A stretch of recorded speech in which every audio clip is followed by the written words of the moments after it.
বিগত 50 বছরে এমন ভয়ঙ্কর বন্যা দেখেনি ভারতবাসী। পানির ভয়াবহ স্রোত এবং পাহাড় ধসে বর্তমানে ভয়ঙ্কর অবস্থা তৈরি হয়েছে ভারতে। এমনকি ভারতের বেশ কয়েকটি রাজ্য লন্ড ভন্ড হয়ে বড় বড় দালানকোঠা মাটির সাথে দুমড়ে মুচড়ে মিশে যাচ্ছে।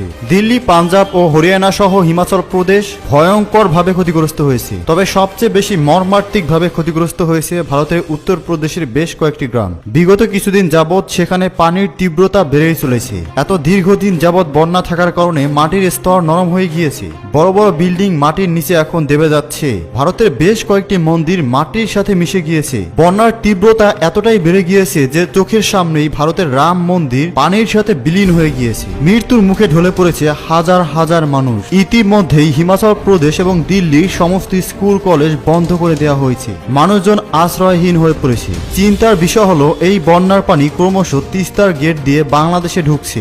লাফিয়ে লাফিয়ে বাড়ছে বাংলাদেশেও পানি।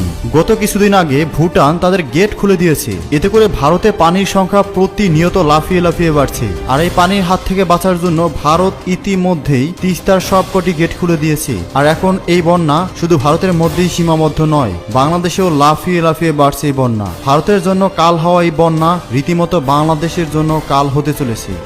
প্রথম সাধারণ মানুষ ভেবেছিল এটা হয়তো অন্য সব বন্যার মতোই দু একদিনের মধ্যে হয়তো থেমে যাবে, তাই তারা নিজেদের এলাকা ছাড়েনি। কিন্তু এখন তারা বুঝতে পেরেছে এই বন্যা মোটেও কোনো সাধারণ বন্যা নয়। চোখের সামনে মারা যাচ্ছে শত শত মানুষ। নিজেদের প্রাণ বাঁচানোর জন্য নিজ নিজ এলাকা ত্যাগ করতে হচ্ছে। এক ভয়ঙ্কর পরিস্থিতি। হৃদয় বিদারক ঘটনার সাক্ষী হচ্ছে ভারতবাসী।